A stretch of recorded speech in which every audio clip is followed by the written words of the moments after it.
जय हिंद दोस्तों, आपका स्वागत है आपके अपने पसंदीदा चैनल स्टडी एंड अपडेट्स में। जय हिंद दोस्तों, मैं राजकुमार आप सभी का स्वागत करता हूं स्टडी एंड अपडेट्स में। और आज के इस वीडियो में हम लोग सीआरपीएफ ट्रेडमैन के लिए मॉडल सेट 8 करने वाले हैं, जो कि पार्ट फर्स्ट का है। ठीक है, पार्ट फर्स्ट में जैसे कि आपके 50 क्वेश्चन जीके रीजनिंग में आते एवं हिंदी या इंग्लिश से आते हैं, तो उनके सेट करने वाले हैं। कल और परसों जो है लगातार 2 वीडियोस आई है, एक आपके सफाई कर्मचारी की और दूसरा आपका हुक का आया है, तो वो वीडियो जरूर देखें। और मैं आपको बता दूं, एसएससी जीडी कांस्टेबल, ठीक है, एसएससी जीडी कांस्टेबल, उसका भी प्रीवियस ईयर पेपर करवाया जा रहा है, जो कि आपके लिए बहुत महत्वपूर्ण है। ये जो सेट्स आप कर रहे हो वो कहां से बन के आया है? सभी उन प्रश्नों से ही बन के आया है। ठीक है, अभी मैंने 2018 का एक पेपर करा दिया है और पेपर भी बहुत सारे करवाने हैं, लेकिन उससे पहले 2018, फिर 2015, उसके बाद 2012 और 2011, इन सभी का एक एक सेट करवाना है, जो कि आपके पार्ट फर्स्ट में बहुत ही महत्वपूर्ण रहेगा। क्योंकि ये जो सेट्स हैं इसमें बहुत सारे टाइप के क्वेश्चंस नहीं देखने को मिल रहे हैं आपको, जो कि उन सेट में है, तो वो सेट आपके लिए बहुत ही महत्वपूर्ण साबित होगा। क्योंकि उसके एक रीजनिंग के सेट में 25 क्वेश्चन होते हैं, अर्थात 25 टाइप के क्वेश्चन हैं, तो वहां से आपको बहुत ज्यादा नॉलेज मिलेगा। ठीक है, तो चलिए शुरुआत करते हैं। अब यहाँ पे देखिए, आपका जो पहला क्वेश्चन है ये पूछा गया था एसएससी जीडी 2018 के एग्जामिनेशन में, और एग्जामिनेशन जो हुआ था वह आपका हुआ था 18 फरवरी को। 18 फरवरी 2019 को एग्जाम हुआ था, उसी पेपर में, ठीक है, उसी के पेपर में ये पूछा गया क्वेश्चन है। और इस क्वेश्चन में पूछा ये गया है कि select the option which is related to the third term in the same way as the second term is related to the first term. कहता है कि ये जो विकल्प दिया गया है, इस विकल्प में इनमें कोई ना कोई संबंध है, वही संबंध तीसरे का चौथे के साथ होना चाहिए। तो क्या संबंध है ये देखिए, बच्चे मेनली यहाँ पर 22 इंटू 4 कर देंगे इक्वल्स टू 88, और 37 इंटू 4 कर देंगे तो 148 आएगा। क्या ये सही हुआ? इन ऑप्शन में तो 148 दिया भी नहीं गया, ये लॉजिक सीधे गलत हो जाएगा, यहाँ पर आप फंस जाओगे। तो यहाँ पर लॉजिक क्या लगा है देखना, बहुत ही प्यारा सा लॉजिक लगा है। जैसे यहाँ पर आपको दिया गया है 22, तो 22 बहुत अच्छी बात है, और ये 4 से जो मल्टीप्लाई हुआ है, मल्टीप्लीकेशन का ही कॉन्सेप्ट, लेकिन ये 4 कैसे आया? तो ये 4 जो है यह आपके इन दोनों टर्म को जोड़ा गया। ठीक है, 2 + 2, फिर जाकर ये कॉन्सेप्ट बना 22 इंटू 4 इक्वल्स टू 88। तो सेम यही कॉन्सेप्ट अब आपको 37 पे लगाना है, तो 37 लिख दिए और इन दोनों के टर्म को ऐड करेंगे, 3 + 7 क्या बन के आया? 37 इंटू 10 इक्वल्स टू 370, है ना? कितना प्यारा और लजीज, कहते हैं ना खाने में स्वाद, वैसे यहाँ पे भी स्वाद आ रहा है। ये क्वेश्चन जो है बहुत ही बेहतर है। ठीक है, तो उत्तर क्या हो जाएगा आपका? फर्स्ट का उत्तर डी हो जाएगा। नॉर्मल बच्चे तो इसे बिल्कुल छोड़ के आएंगे, ठीक है, क्योंकि समय होता है 60 सेकंड आपके पास एक प्रश्न को डील करने के लिए, उससे ज्यादा समय आपके पास होता ही नहीं है ना? तो बहुत सारे कॉन्सेप्ट लगाएगा, नहीं लेगा, फिर लास्ट में थक के छोड़ देगा, छोड़ो यार। लेकिन आप मत छोड़ना, क्योंकि आपने ये सीख लिया कॉन्सेप्ट यहाँ पर क्या है। ठीक है, चलिए आगे बढ़े। अब देखिए आपका अगला प्रश्न, एक निश्चित कूट भाषा में पोटैटो को AOOPTT के रूप में लिखा जाता है, तो उसी कूट भाषा में BAR को कैसे लिखा जाएगा? In certain code language potato is written as AOOPTT। How to write baba in that code language? यहाँ भी देखिए छोटा सा यूनिक कॉन्सेप्ट है। ये जो शब्दावली है इसको क्या कर दिया गया? पोजीशन के अनुसार सजा के लिख दिया गया, बस आ गया आपका कॉन्सेप्ट। तो आपको बार-बार दिया गया है ना, तो बार-बार में सजा दीजिए ना, ए से लेकर जेड तक जो ये अल्फाबेट होते हैं, इसमें सबसे पहले कौन आता है? ए आता है, और ए यहाँ पर अवेलेबल है, ए आ गया। अब देखिए ए एक ही था, एक लिख दिए, बी 2 बार दिया गया है, तो बी 2 बार दी दो। अब इसके बाद देखना ई और आर बचा, तो पहले कौन आता है? ई आता है, फिर उसके बाद कौन आता है? आर आता है। क्या बन गया? देखिए ये बन गया ABBER, और एक और आर है, ठीक है, 2 आर है, ध्यान देना, 2 आर और 2 बी है, तो ये बन गया आपका ABBER। तो देखिए ABBER आपके डी में दिया गया है, तो सेकंड का उत्तर डी हो गया। रीजनिंग के जो प्रश्न होते हैं बहुत ही अच्छे और मजेदार होते हैं। इसमें आपको अपने ब्रेन का यूज करना होता है। जो बचपन से आपने पढ़ा है ना, जो चीज देखे हैं वातावरण में, उन सभी चीजों का प्रयोग करना होता है। लड़कियों पे मत जाना, लड़कियां यहाँ नहीं आएगी प्रयोग, लेकिन वातावरण में जो कॉन्सेप्चुअल चीजें हैं वो प्रयोग करना है। ओके, आगे बढ़ते हैं। अब देखिए आपका तीसरा प्रश्न दिया गया है। कह रहा है कि विकल्पों में उस आकृति का चयन करना है जो दी गई आकृति के अगले स्थान पर आएगी। From the given option, select the shape which will be come next in the given series. बहुत ही अच्छा प्रश्न है, जल्दी से बताइए। आप सबको आता है, कमेंट बॉक्स में कमेंट कीजिए जल्दी से। इसका उत्तर देखिए, अभी ये इस तरफ है, ये रोटेट हुआ, ठीक है, थोड़ा थोड़ा रोटेट हो रहा है, फिर ये ऐसे रोटेट हुआ, फिर ये ऐसे रोटेट हुआ। अब कैसे रोटेट होगा? अब जो होगा वह आपका हल्का सा बेंड हो जाएगा इस तरफ, ये पॉइंट यहाँ और बाकी चीजें चली आएगी, है ना। तो देखिए ये पॉइंट यहाँ वाला बस एक आपके ए में है, ऐसे रोटेट हुआ, ये पॉइंट वहां और बाकी कॉन्सेप्ट आ गया, है ना। तो उत्तर क्या हो जाएगा? थर्ड का ए हो जाएगा। आगे बढ़े, चलिए चौथा प्रश्न बहुत ही अच्छा प्रश्न है। यहाँ पर कहा जा रहा है कि 100 को 38 लिखा जाता है। 100 को 38 कैसे लिखा गया? सबसे पहले बच्चे जो हैं यहाँ पर ना सीरियल वाइज जोड़ना शुरू करते हैं, ए से लेकर जेड तक। लेकिन याद रखना, प्रश्न में अधिकतर आपसे जेड से लेकर ए का पोजीशन पूछेगा, क्योंकि इन्हें फंसाना होता है। यदि हम स्टार्टिंग से चलें, जैसे आपको 100 दिया गया है, ठीक है, SAW, तो S जो है, यदि हम ए से चलते हैं तो S हमारा आता है किस पोजीशन पे? 19वें पोजीशन पे। ए हमारा फर्स्ट पे और W हमारा 23rd पे आता है, ठीक है। और यदि इन सब का सम करें, 19 + 1 + 23, क्या होगा ये? तो इनका सम 43 हुआ। क्या यह मैच किया? नहीं किया ना। इसका मतलब यदि यह मैच नहीं किया तो इसका पोजीशन उल्टे डायरेक्शन से लिया गया होगा। तो उल्टा वाला चलिए, उल्टे वाले में W किस स्थान पे आता है? यदि हम Z से ऐसे चलते हैं तो W 4th पे आता है, A 26 पे आता है और S किस पे आता है? S आपके 8वें पोजीशन पे आता है। अब इसको जोड़िए, इसको जोड़ने के बाद देखिए आपका 8 + 26 + 4, ये आपका 30 + 8 = 38। बिल्कुल मैच कर गया ना। 100 = 38 तब होगा जब हम Z की डायरेक्शन से चलेंगे या फिर Z की डायरेक्शन से पोजीशन काउंट करेंगे। सिमिलर यही कॉन्सेप्ट हमें फीड में प्रयोग करना है। यहाँ पर आपको दिया गया है FEED, उल्टे से चलते हैं, डी जो आता है वह आपके 23वें स्थान पे आता है। Very good. ई जो है आपके 22वें स्थान पे आता है, ठीक है। फिर इसके लिए भी 22वां आएगा और इसके लिए ये एफ जो है वह 21वें स्थान पे आता है। अब इन सब का सम करो, 21 + 22 + 22 + 23 कितना निकल के आया? 88 निकल के आया। कहाँ दिया गया? ढूंढिए एक बार इनमें से। तो आपके डी में दिया गया है, तो फोर्थ का उत्तर डी हो जाएगा। आपने देखा ना कि एग्जाम में फंसाने के लिए कॉन्सेप्ट कहाँ का प्रयोग किया जाता है, ठीक है। तो अधिकतर आपको क्या करना है कि एग्जामिनर की तरह सोचना है। एग्जामिनर क्या सोच सकता है, कैसे डिफिकल्ट बना सकता है प्रश्न को, अगर आप ये सोच लिए और क्वेश्चन आसानी से सॉल्व, ठीक है। चलिए आगे बढ़े। पांचवा आपको दिया गया है, दिए गए विकल्पों में से असंगत चयन करना है। यहाँ पर देखिए 3 दिया गया है, 7 दिया गया है, 3 दिया गया है, 9 दिया गया है, सभी ऑड हैं। ऑड नंबर, ये नहीं कि ऑड हैं, ठीक है। इनमें से जो ऑड है वो हम बताएंगे कैसे ऑड हैं, लेकिन ये ऑड नंबर है, अर्थात विषम संख्या है। अब यहाँ पर आप क्या कर सकते हो, विषम संख्या दिया गया है और 3 दिया गया है, तो क्या हम इसमें 3 से भाग दे सकते हैं, इसे 3 में भाग दे सकते हैं, इसमें 3 में भाग दे सकते हैं। और कहीं कहीं 7 होता है, जैसे कि 27 हो गया तो उसमें भी 3 से भाग दे सकते हैं हम। तो ये कॉन्सेप्ट ढूंढना है, क्या इनमें 3 से भाग लग रहा है? यदि लग रहा है तो ठीक है, नहीं लग रहा है तो उसको ऑड कर देंगे। चलिए जल्दी से मुझे 3 के विभाज्यता का नियम बताइए। क्या नियम है कि यदि दो संख्या का योग 3 से विभाजित है तो वो संख्या 3 से विभाजित होगी। तो पहला संख्या आपका 8 और 3 दिया गया है, इन दोनों का सम कितना होता है? इन दोनों का सम 11 होता है। क्या ये विभाजित है? नहीं, तो भाग नहीं लगेगा। 97, 9 + 7 कीजिए = 16 आ गया। क्या इसमें 3 से भाग लगेगा? नहीं लगेगा, अर्थात इस संख्या में भाग नहीं लगेगा। 63 देखिए, 6 + 3 = 9, बिल्कुल 3 से विभाजित है। उसके बाद 8 + 9 = 17, क्या ये विभाजित होगा 3 से? नहीं होगा, ठीक है। तो सबसे ऑड कौन सा हो गया? सी वाला ना। तो उत्तर क्या हो जाएगा 5 का? 5 का उत्तर सी हो जाएगा, ठीक है। देख लिया, बहुत ही मजेदार प्रश्न है, ठीक है ना। चलिए आगे बढ़ते हैं।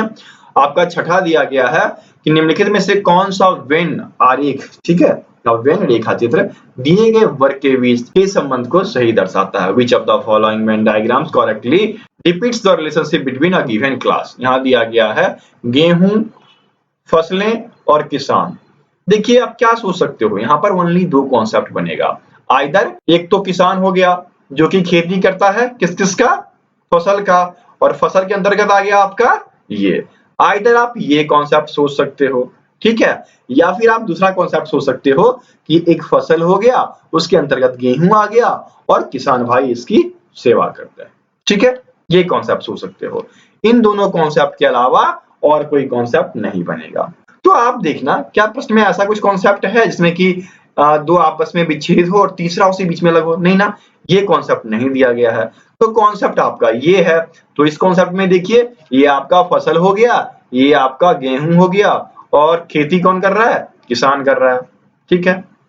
चलिए अलग अलग हो गए ये, तो उत्तर क्या हो जाएगा 6 का डी हो जाएगा। यहाँ पर हमें क्या है कि लॉजिकली सोचना है कि क्या हो सकता है, क्या पॉसिबिलिटी बन सकती है, उसी पे आपका प्रश्न सॉल्व, ठीक है। चलिए आगे बढ़े, चलिए आगे बढ़ते हैं और यहाँ पर हमें फिर रिलेशनशिप निकालना है, ठीक है। इसमें तो आपको पता ही है कि जो रिलेशन इसका इसके साथ होता है वही रिलेशन हमें अगले टर्म का ढूंढना पड़ता है। चलिए ढूंढ देते हैं। यहाँ पर दिया गया है फिशर्स फिश, तो सॉइल साइंस, सिंपल सी बात है, फिशर फिश के लिए, तो सॉइल साइंस सॉइल के लिए। हिंदी में कह लीजिए कि मत्स्य विज्ञान में हम लोग मछलियों के बारे में पढ़ते हैं, तो मृदा विज्ञान में क्या पढ़ेंगे, मृदा के बारे में, मिट्टी के बारे में ना, मृदा मिट्टी, ठीक है। तो 7 का उत्तर क्या हो जाएगा, बी हो जाएगा। लास्ट में एक प्रश्न पूछूंगा, वो आप जरूर देखना, और एसएससी जीडी के जो प्रीवियस ईयर पेपर कराए जा रहे हैं बहुत ही महत्वपूर्ण है, बिल्कुल मिस ना करें उसको, ठीक है। चलिए आगे बढ़ते हैं। 8वां आपको दिया गया है कि 7 मित्र हैं, O P Q R S T और यू, एक पंक्ति में बैठे फिल्म देख रहे हैं। पी जो है वह एक अंतिम छोर पर बैठा हुआ है, क्यू एस के ठीक बाईं ओर बैठा हुआ है, पी टी के दाईं से दूसरे स्थान पे है, यू किसी भी अंतिम छोर पर नहीं बैठा हुआ है, ओ वो जो है वह आर और टी के बीच बैठा हुआ है, तो दूसरे छोर पर कौन है। देखिए ये प्रश्न पूछा गया था एसएससी जीडी 2018 के एग्जामिनेशन जो हुआ था वो हुआ था आपको 15 फरवरी 2019 को एग्जाम हुआ था एसएससी जीडी, ठीक है। उसमें ये क्वेश्चन आया था और ये 3rd शिफ्ट का क्वेश्चन है, और उसमें पूछा गया था कि बीच में कौन बैठा है, वहां पर ओ की बात की गई थी, ठीक है। लेकिन यहाँ पर ओ के बारे में बता दिया, यहाँ पर आपसे ये पूछा है कि दूसरे एंड में कौन बैठा है। देख लिया आपने, क्वेश्चन वहीं से है, थोड़ी सी हेरी फेरी है ना। चलिए बहुत ही अच्छे से समझाता हूँ और समझ जाइएगा आप, देखिएगा। सबसे पहले तो ये लीजिए 2 एंड बनाइए, और 2 एंड जो हम बनाए इसके अनुसार यदि हम चलें, और हम क्या करते हैं कि स्क्रीन को यदि हम इस तरफ ले लें, तो इस तरफ जब स्क्रीन ले लेंगे तो आप देखना ये राइट डायरेक्शन हो जाएगा, ये लेफ्ट डायरेक्शन हो जाएगा, क्योंकि सब इस तरफ मुंह करके बैठे होंगे, और टोटल 7 लोग हैं ना, तो 7 को पहले एक बार बैठा देते हैं, 1 2 3 4 5 6 और एक बीच में, ठीक है, 7 बंदे बैठ गए। अब आपसे क्या कह रहा है कि P जो है वह एक अंतिम छोर पे है, तो P आइदर यहाँ या फिर यहाँ हो सकता है, लेकिन कहीं पर P के बारे में बातचीत की गई है, आप देखना बिल्कुल यहाँ पर किया गया है। P जो है वह T के दाएं से दूसरे स्थान पर है, P जो है वह T के दाएं से, अर्थात T का दायां इस तरफ होगा, है ना। तो T कहाँ हो सकता है, पहले दूसरे स्थान पे, तभी तो T के दाएं से दूसरे स्थान पे P होगा, इसका मतलब P यहाँ नहीं बैठेगा। ये क्लियर हो गया। एक छोर आप दे दिए P को, T को भी बैठा दिए। अब देखना T से रिलेटेड कोई है, बिल्कुल है, कहा जा रहा है कि O जो कि R और T के बीच में है, तो ये तभी पॉसिबल है जब हम R को यहाँ रखेंगे, क्योंकि यदि हम R को यहाँ रखें तो O नहीं बैठ पाएगा, तो R को यहाँ रखे तो O बीच में बैठ गया। ये भी क्लियर हो गया आपका। अब देखना कहता है U किसी अंतिम छोर पे नहीं है और Q जो है वह S के ठीक बाईं ओर है, तो यदि U किसी अंतिम छोर पे नहीं है तो U या तो यहाँ या यहाँ होगा, लेकिन एक कंडीशन ये है कि इन दोनों के बीच संबंध है और U के बीच दूसरा किसी का संबंध नहीं है, तो U को यहाँ डाल देते हैं, ठीक है। और जो संबंध वाले बच्चे Q और S उनको यहाँ लेते हैं। क्या कहता है Q जो है वह S के ठीक बाईं ओर बैठा हुआ है, अर्थात जब हम S को यहाँ बैठा देंगे तभी तो उसके बाईं ओर कौन बैठेगा, Q बैठेगा। ये देखिए पूरा बनकर तैयार हो गया। ठीक है, दूसरे एंड पे कौन है, Q बैठा हुआ है। उत्तर क्या हो जाएगा, Q हो जाएगा। 8 का उत्तर D हो गया। तो इस प्रकार से आपको ये सॉल्व करना है। इसलिए मैं आपको बोल रहा हूं बार बार कि एसएससी जीडी का प्रीवियस ईयर पेपर देखो, सारे क्वेश्चंस वहीं से आते हैं आप लोग के। ठीक है, यदि मिस करते हो तो वो आपकी गलती। प्लेलिस्ट का लिंक आपको डिस्क्रिप्शन बॉक्स में दिया गया है, तो जाकर वहां देखिए। ठीक है, चलिए आगे बढ़ते हैं। 9th आपका दिया गया है कि निम्नलिखित समीकरण को सही बनाने के लिए हमें अदला बदली करनी जरूरी है। तो वो दो चिन्ह कौन कौन से हैं। ठीक है, यहाँ पर साइन को स्वैप किया जा रहा है और 2 साइन ही स्वैप होंगे, ये आपको ध्यान रखना है। देखिए यहाँ पर आपको 10 10 10 दिया गया है और हमें लाना है -89। तो ये कब पॉसिबल है, जब -100 में हम यदि 11 जोड़ दें तभी पॉसिबल है ना, तभी तो -89 बचेगा। तो ये बताइए कि -100 और 11 कैसे आएगा। तो ये तो तभी पॉसिबल है जब माइनस वाला यहाँ पर जो टर्म है उसमें गुना किया जाएगा। ठीक है, तो एक टर्म आपका तय हो गया कि हम क्या करेंगे, भाग के स्थान पर गुना का चिन्ह करेंगे। तो आ जाएगा हमारा -100, अर्थात 10 × 10। ये तय हो गया। अब जब ये क्लियर हो ही गया तो सिर्फ एक ही पोजीशन चेंज होगा ना, तो ये आपका हो गया 10 + 10/10 और ये। ठीक है, अब इससे क्या हो जाएगा, भाग दो आप पहले, 10 + 1 और ये -100, तो ये हो गया 11 - 100 = -89। आपने देख लिया ना, बस एक कॉन्सेप्ट से हमने निकाल लिया कि हमें पहले लाना है -100। तो उसके लिए हमें जिस चिन्ह का प्रयोग करना है उसको स्वैप किए, काम यहाँ पे खत्म हो गया। तो दो चिन्ह का स्वैप आउट किया गया ना, दो चिन्ह को अदला बदली की गई ना, कौन कौन सा, गुना और भाग, इन दोनों का स्वैप आउट किया गया। तो गुना और भाग आपके 9 के ए में दिया गया है, तो 9 का ए उत्तर हो जाएगा। ठीक है, चलिए आगे बढ़ते हैं। 10वां आपको दिया गया है और इसमें हमें रिलेशन निकालना होता है, सिमिलर नेक्स्ट टर्म निकालना होता है। और यहाँ पर आपको दिया गया है BFH। ठीक है, BFH, तो आपका B, F और H। इसमें ऐसा क्या हुआ कि यहाँ हमें D, H और J मिला, बताइए। तो सिंपल सी बात है, B से यदि हम 2 पोजीशन आगे की तरफ गए तो हमें D मिला, F से 2 पोजीशन हम आगे की तरफ गए तो हमें H मिला, और H से हम 2 पोजीशन आगे गए तो हमें J मिला। तो यहाँ पर आपको दिया गया है G, K, M, सबको 2 पोजीशन प्लस कर दो, सबको 2 पोजीशन प्लस कर दो। G H I, ठीक है, K L M M N O, क्या बना आपका I M O बन के आया। I M O आपके D में दिया गया है। ठीक है, तो उत्तर क्या हो जाएगा, 10 का D उत्तर हो जाएगा। देखिए ये रीजनिंग के प्रश्न थे और इस 10 प्रश्नों में आपने बहुत कुछ मिस किया जो कि एसएससी में दिया गया है। यहाँ पर आप मैट्रिक्स वाला क्वेश्चन मिस कर दिए। ठीक है, उसके बाद एक होता है पोजीशन, नेक्स्ट क्या आएगा। ठीक है, जैसे कि A B C दे दिया, फिर गैप दे दिया, C D E दे दिया, तो ये वाला आपका आएगा कि नेक्स्ट पोजीशन क्या होगा। ये सब मिसिंग है, इसलिए मैं जो है बीच में एसएससी के सेट करवाने लग गया, क्योंकि वो इंपॉर्टेंट है और सारे कॉन्सेप्ट आपको आने चाहिए, क्योंकि आपको जो सिलेबस है उसमें से कुछ भी उठा के दे सकता है। ठीक है, तो इसीलिए आपको एसएससी जीडी के प्रीवियस ईयर पेपर जो कराए गए हैं उसके लिंक आपको डिस्क्रिप्शन बॉक्स में मिल जाएंगे। ठीक है, आप उससे देख सकते हो, उसके प्लेलिस्ट को देखो, पूरा का पूरा 4 वीडियो डाला गया है प्रीवियस वीक में, बहुत इंपॉर्टेंट होगा आपके लिए। और आगे तो एसएससी का एग्जाम भी आने वाला है, तो दोनों तैयारी आपका एक साथ चलेगा। ठीक है, चलिए आगे बढ़े।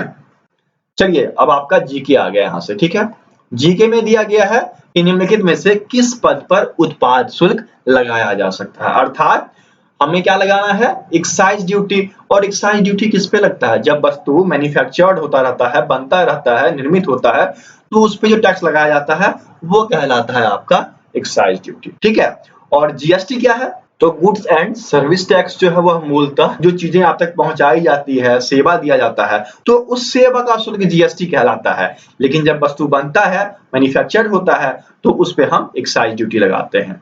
ठीक है, उत्पादन शुल्क लगाया जाता है। तो 11 का उत्तर ए हो जाएगा। 12 आपको दिया गया है, किस भारतीय राज्य में हॉर्नबिल त्योहार मनाया जाता है। Hornbill festival is celebrated in which Indian state. Hornbill क्या है, हॉर्नबिल जो है यह बहुत बड़ी पक्षी है और रंगीन पक्षी है जो कि नागालैंड में पाई जाती है। ठीक है, और नागालैंड में क्या है कि नागा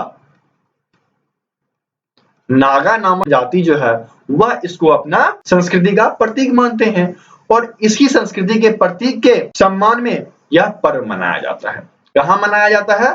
तो नागालैंड में। उत्तर क्या हो जाएगा? 12 का ए हो जाएगा। अच्छा, कब मनाया जाता है?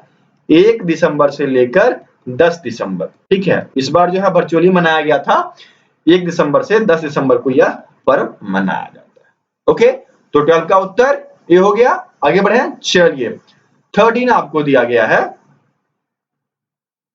चलिए आगे बढ़ते हैं। 13 आपको दिया गया है। भारतीय संविधान के किस अनुच्छेद में शोषण के विरुद्ध मौलिक अधिकार का प्रावधान किया गया है? In which article of Indian Constitution a fundamental right has been provided against exploitations? Exploitations मतलब समझते हो?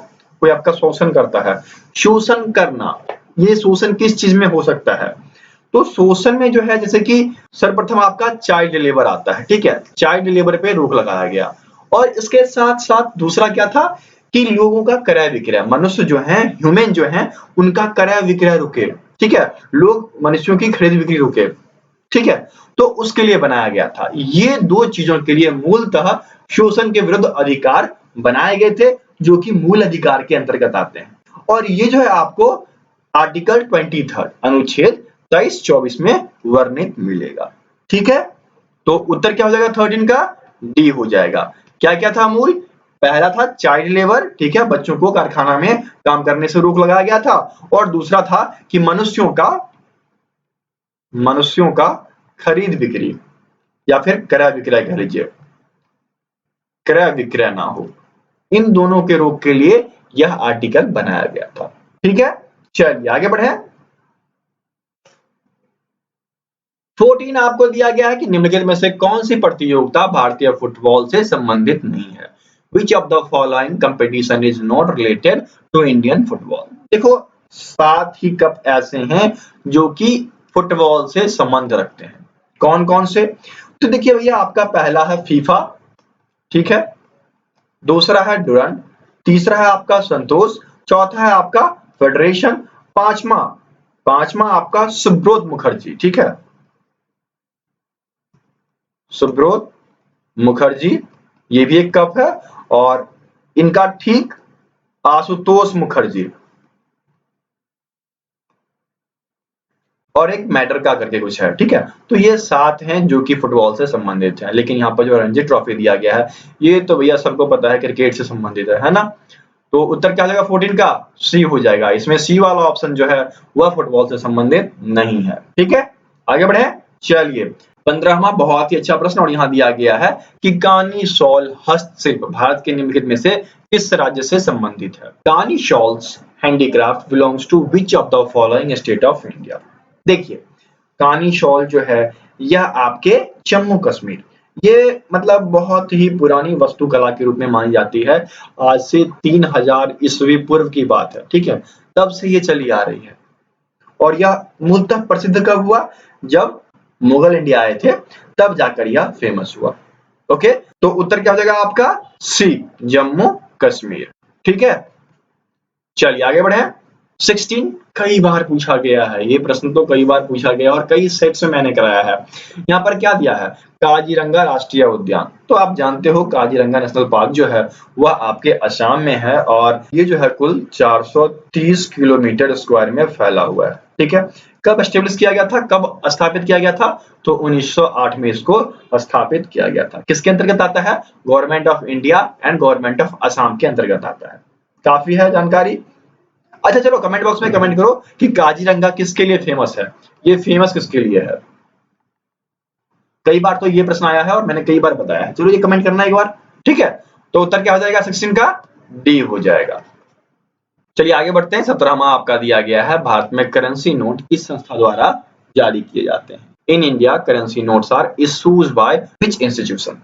तो देखिए, आप जानते हैं ना, reserve bank of India RBI, जिसकी स्थापना बहुत पहले की गई थी, आज से 86 साल पहले। ठीक है, आप कह सकते हैं 1 अप्रैल 1935, 1935 की कहानी है। ब्रिटिश राज के समय कोलकाता में इसको ढूंढा गया था, लेकिन इसका हेडक्वार्टर कहाँ है? हेडक्वार्टर आपका मुंबई महाराष्ट्र। ठीक है, मुंबई महाराष्ट्र आप कह सकते हो, यहाँ पर इसका हेडक्वार्टर है। ठीक है। अच्छा, कौन है 25वें गवर्नर, कौन है इसके? मैंने लास्ट के कुछ दिन पहले भी एक वीडियो में बताया था। कौन है 25वें, बताइए। 25वें आपके शक्तिकांत दास हैं। अच्छा, मुझे याद आ गया, ये आपके एसएससी जीडी, ठीक है, एसएससी जीडी 2018 के पेपर में पूछा गया है कि 24 में, मैंने उसमें 25वां भी बताया था, तो उसमें बोला गया था कि 24 में आर गवर्नर कौन थे, ठीक है। तो अब हो सकता है 25 में पूछ दे, तो आप फुल्ली तैयार रहना। 25 में आपके शक्तिकांत दास हैं। तो इसी वजह से मैं आपको कह रहा हूं कि आप उन वीडियोस को भी देखें, बहुत कुछ सीखने को मिलेगा आपको, ठीक है।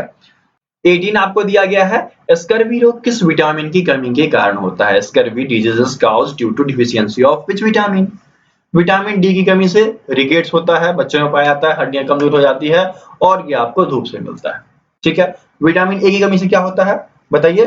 तो विटामिन ए की कमी से आपको रतौंधी वगैरह हो जाता है, ठीक है, दिखाई कम देने लगता है।